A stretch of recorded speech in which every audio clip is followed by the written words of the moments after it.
जैसे सच्चिदानंद घन भगवान श्री कृष्ण नित्य हैं, समय समय पर इस भूमंडल पर उनका आविर्भाव हुआ करता है। ठीक उसी प्रकार सच्चिदानंदमयी भगवती श्री राधा जी भी नित्य हैं। वास्तव में भगवान की निज स्वरूपा शक्ति होने के कारण वे भगवान से सर्वथा अभिन्न हैं और समय समय पर लीला के लिए आविर्भूत हुआ करती हैं। नारद पांच रात्र में कहा गया है, जैसे श्री कृष्ण ब्रह्म स्वरूप है तथा प्रकृति से परे हैं, वैसे ही श्री राधा जी भी ब्रह्म स्वरूप निर्लिप्त तथा प्रकृति से परे हैं। भगवान की भांति उनका समय समय पर आविर्भाव हुआ करता है। वे भी श्रीहरि के सदृश ही अकृत्रिम, नित्य और सत्य स्वरूप हैं। इसी प्रकार इनका आविर्भाव महोत्सव तथा उसका महत्व भी प्राचीनतम तथा नित्य है। पद्म पुराण ब्रह्मखंड के सप्तम अध्याय में श्री नारद जी ब्रह्मा के साथ संवाद करते हैं। एक इतिहास इसमें मिलता है। उसमें नारद जी के पूछने पर श्री ब्रह्मा जी राधा जन्माष्टमी व्रत के महान महात्म का वर्णन करते हुए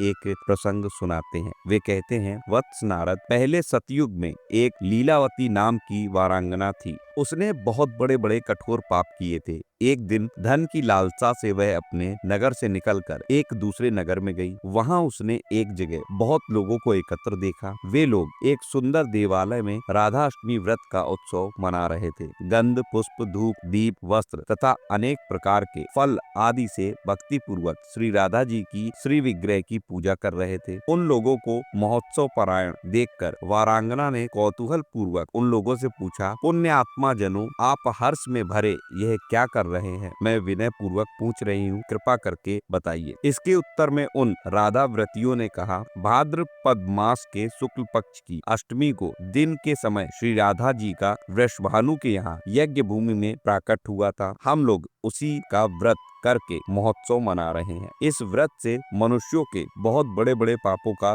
तुरंत नाश हो जाता है। उनकी बात सुनकर वारांगना नीलावती ने भी व्रत करने का निश्चय करके व्रत किया। दैव योग से उसको सांप ने डस लिया, इससे उसकी मृत्यु हो गई। उसने बड़े पाप किए थे, इसलिए हाथों में पास तथा मुग्दर लिए भयानक यमदूत आ गए और उसे प्रताड़ना देने लगे। इसी बीच विष्णु दूतों ने आकर चक्र से यम पास को काट दिया। वह वारांगना सर्वथा पाप मुक्त हो गई और वे विष्णुदूत उसे विमान पर चढ़ाकर गोलोक नामक मनोहर दिव्य विष्णुपुर में ले गए। ब्रह्मा जी ने फिर कहा, इस प्रकार पापों का नाश करने वाले और श्री राधा माधव को अत्यंत प्रिय राधाष्टमी का व्रत जो लोग नहीं करते वे मूढ़ बुद्धि हैं। जन जन को चाहिए कि वे सर्वत्र श्री राधा जन्माष्टमी का व्रत करने तथा महोत्सव मनाने का सत प्रयास करें। इससे उनका तथा जगत के उन जीवों का जो इस व्रत महोत्सव का सेवन करेंगे कल्याण होगा, इसमें कोई भी संदेह नहीं है। तो ये स्वयं ब्रह्मा जी के वचन है। ये पुराणों में भी दिया गया है कि जो भी व्यक्ति श्री राधा जन्माष्टमी का व्रत करेगा और उसे श्रद्धा पूर्वक मनाएगा तो उसका कल्याण होगा। कल्याण का मतलब होता है भगवान की प्राप्ति, भगवान के धाम की प्राप्ति, जैसा कि आपने इसमें अभी देखा। ये भगवान की कृपा से ही होता है।